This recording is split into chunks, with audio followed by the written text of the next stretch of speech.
History is being built right now in Bedford, UK. Google wants to plan your next holiday, not just search it. A small rule change could stop you boarding your island to UK flights, and someone turns an airport into a 10-minute marriage proposal. Welcome to the Departure Lounge. First this week, it's a happy 1-month anniversary to Universal Studios Bedford.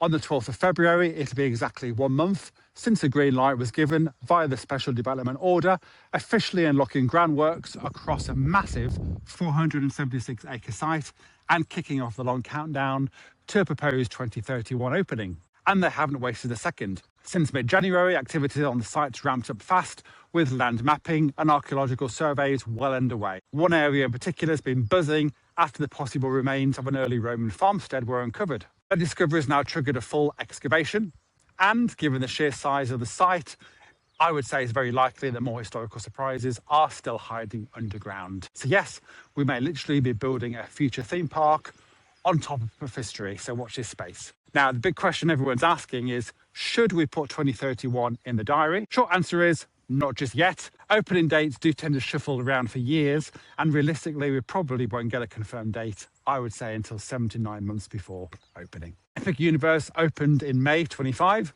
and only announced that date 7 months beforehand, so I would say expect a similar playbook here. Still though, there is plenty to get excited about already. Planning permission's been granted for a ride or a building. People are saying it's a ride up to 115 metres tall. Now, that's not just tall, that's potentially the tallest roller coaster in the UK, and one that could go toe-to-toe with some of Europe's biggest thrill machines. And here's now the bit where you might actually want to get involved. Universal is forecasting up to 20,000 jobs during construction and around 8,000 permanent roles once the theme park opens. Now, right now, there are already live roles on the NBC Universal Careers website, from show and ride engineers, creative designers, to senior managers for talent and culture. So if you're local, curious, or quietly dreaming of being part of the UK theme park history, this might be your boarding call. Would you work there?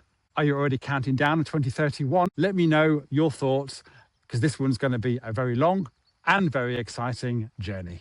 All right, now let's talk about the elephant in the Departure Lounge, AI. Love it or loathe it, you genuinely can't escape the rapid rise of AI across all everyday life. Now, we've got AI fixing our photos, writing music, editing videos, even helping us choose what clothes to wear from your wardrobe. And now Google wants to plan your holidays too. Now, Google's just announced a wave of AI updates that quietly but significantly changes how search works. Now, the idea, a more conversational, personalized and joined up experience that keeps you inside Google whilst it learns what kind of traveler you actually are. So in simple terms, instead of jumping between search results, blogs and comparison sites, and of course booking platforms, Google's AI can now stitch all of that journey together, inspiration, planning and recommendations, all in one workflow without leaving the search engine. Now, on their own, things like the new AI model or a slick interface tweak doesn't sound revolutionary, but taken together, this is where it gets very interesting. Google's Gemini 3 now powers AI overviews, whilst a new AI mode for opted-in users, of course, can tap into private data to tailor responses even further.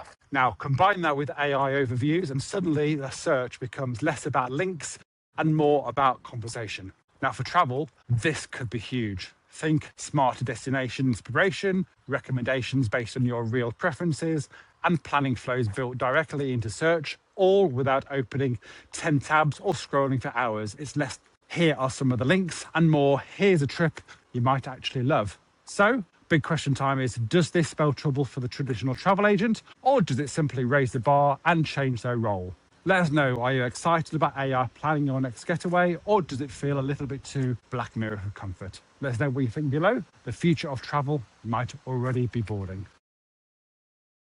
Quick Departure Lounge update for anyone flying between Ireland and the UK.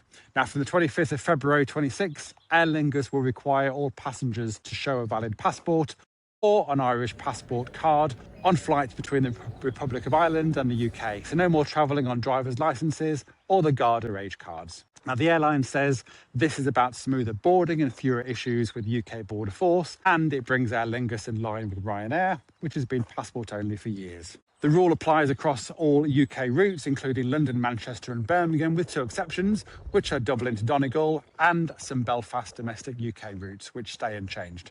Already booked and don't have a passport? Well, Aer Lingus is offering either a rebooking or refunds.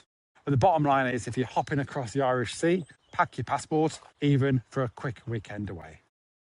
With Valentine's Day coming up, let's head back to 2014. Now, it took 4 songs, 1 airport, a full-on speech, 2 costume changes, a mascot, and roughly 30 dancers just to ask one very important question. Yep, this might be the most extraordinarily large marriage proposal we've seen for a while. Now, the 10-minute production went down inside Changi Airport in Singapore, where the unsuspecting future bride was minding her own business, enjoying a pre-flight coffee. And the next thing she knows, dancers from the cafe start leading her through the terminal like she's wandered into a musical. She's delivered to the check-in desk area, where even more dancers burst into action, kicking off to One Direction's That's What Makes You Beautiful. And then, because of course, her now fiancé makes his entrance, strutting out to sing the second verse himself. Now, after a couple more dance numbers, because why stop there, he delivers a heartfelt speech and finally pops the big question. And thankfully and crucially, she said yes. So, bold move or boarding gate madness? Would you propose in an airport? Or what's your dream location? Drop it in the comments.